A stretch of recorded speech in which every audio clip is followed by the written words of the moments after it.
Hi, and welcome back to the channel. I'm sure you're noticing there's something of a new background for those of you who have been following along. It's a little bit too dark and stormy and rainy, and there are two crazy kids upstairs. So yeah, that's not going to be happening today.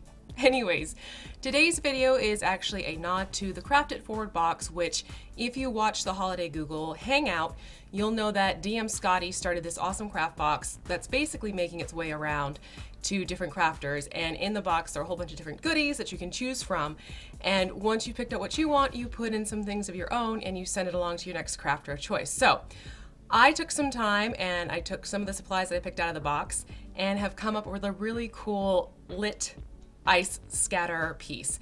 And it's one of those things that it's actually really quick and easy to put together. All said and done, it maybe takes about a half hour. There is some dry time in between, but it's super simple, it's super easy. Very excited to share that with you. Also excited to say I heard back from Downtime Dad. He did get the craft box and he is going to be doing a video soon of the reveal with his family. So I'll be excited to share that with you. I'm going to put the link to the video in the description down below and probably somewhere floating around above here over my head. So let's get started. Let me show you this lovely little object. And this is, like I said, from some of the supplies I got out of the craft box, most specifically these lovely icicles. And this is something that has a light feature to it.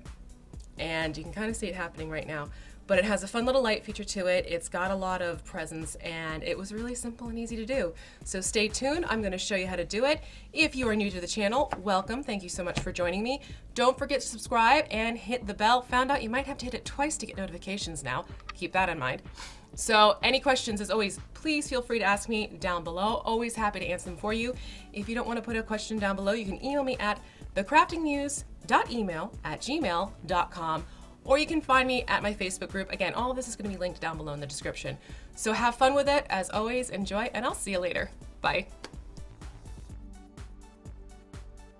To get started, you're first going to need a travel cup container that you'll get from any takeout place, as well as this string of garland icicles, which I got from the Craft It Forward box that started with Scotty sending it over to John.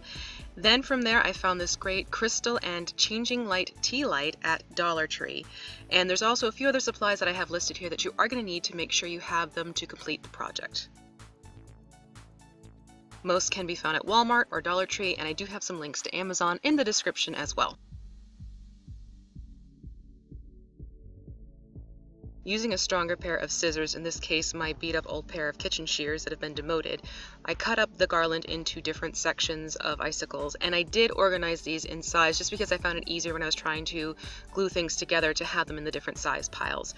You're also going to take the travel cup holder, turn it upside down, and draw a horizontal line around one of the cup sections, and then using your heavier scissors, cut that out all the way around, and that's going to start getting your base established. You're also going to want a piece of foam core that's been cut in sort of a free form shape, but in the center be sure to cut out a square so that the tea light can fit inside, and you're going to keep that square zone open even after you put this foam core onto a piece of corrugated cardboard just to keep it nice and firm. And you're also going to want to trim the edges of the piece from the cup holder just to be sure it sits more level against the bottom part. Then hot glue the cup portion onto the foam core and you will be all set. Do make sure to go around the outside edges to smooth everything out and fill in any gaps. Same thing for the corrugated cardboard area.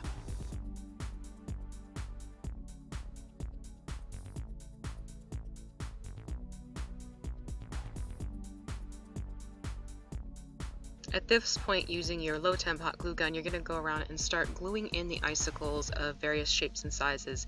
Keep in mind, icicles that go inside the portion of where that cup holder is, they are going to get a better lighting effect in the long run. So you do want to be sure that some icicles are stuck inside while some are stuck on the outside of the area of this cup holder bottom.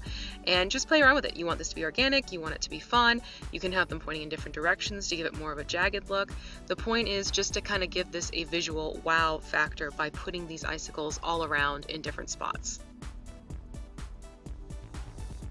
Then what you're going to do is go back to those clear aquarium crystals and you're going to stick those around where there's larger gaps between the ice crystals. I found that these help really bring the light up and out from the center of the piece, and it also does give a really cool effect once you put in that tea light for the lighting effect. So just go around and use your hot glue gun again and place them where you can fit them. Sometimes you might have to go through the inside of the piece, other times you can go through the outside, and in this case you can also put a few just around in different areas. It doesn't have to be where there's lighting, but if you do push them up against something that is lit, the light will carry through from one piece to the next. The other thing I did is went back with some more icicles and put those in, and I even used my scissors to cut some down to a lower length, so that way there's again more variation in height and look to these icicles.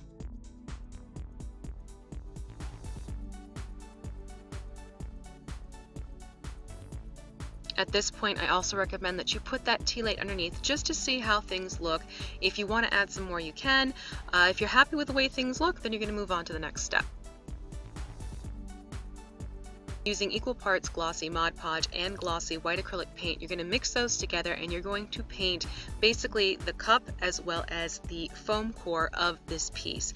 If some of it gets on the crystals or on the icicles, that's okay, but you want to make sure that you have a good thick covering of this blend to get everything covered up and ready for the next step that is following this. The nice thing is because you've mixed this white paint in, you're not going to have to worry about doing anything further base coat wise. This is sealing it as well as giving it color all in the same fell swoop, so to speak.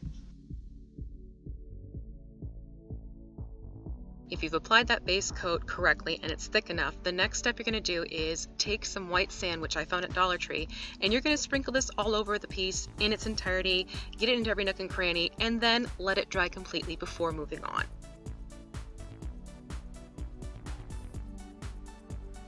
Since there were still a couple of little gaps left over between the crystals and the icicles, I took some small iridescent clear crystal beads that I had on hand, and I tucked those into those spots to fill it in.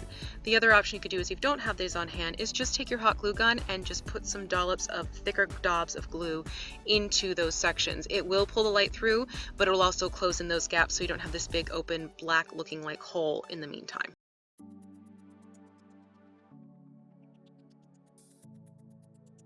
Because of the white sand, you will need to do another coating of just the Glossy Mod Podge over every area where there is sand to keep it in place and keep it from flaking off. A little bit thicker doesn't hurt, but you do want to make sure this dries thoroughly and well before moving on. And now we're getting to the tail end of this project. What you're going to do is taking a Pearlized agent or paint.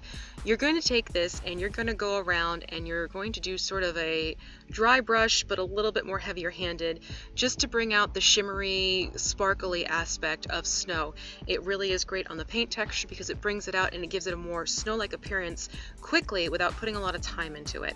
So this is a little trick I like to do for anything that has a snow effect on it, because it really does make the texture of the sand pop a little bit more, and it gives it more of a snow-like quality. So definitely do not skip this step because it's an important one.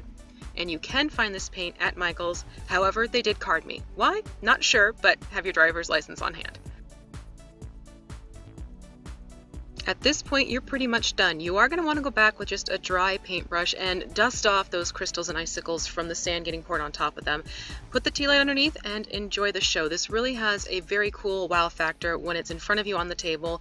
The lights do show up both in dark lighting settings as well as full sunlight settings, so it's a really fun aspect you can bring into your terrain pieces, again, just to kind of give your players something cool to look at and to add to your story element.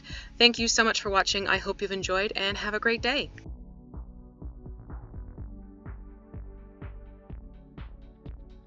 I'm also excited to say that I heard back from, crap. Can't say your full name, David, sorry. So I will put a link, not there, I'll put a link over here, or here, actually both, it doesn't really matter. I'm Dad, he got the, I'm losing my mind. You gonna start this already?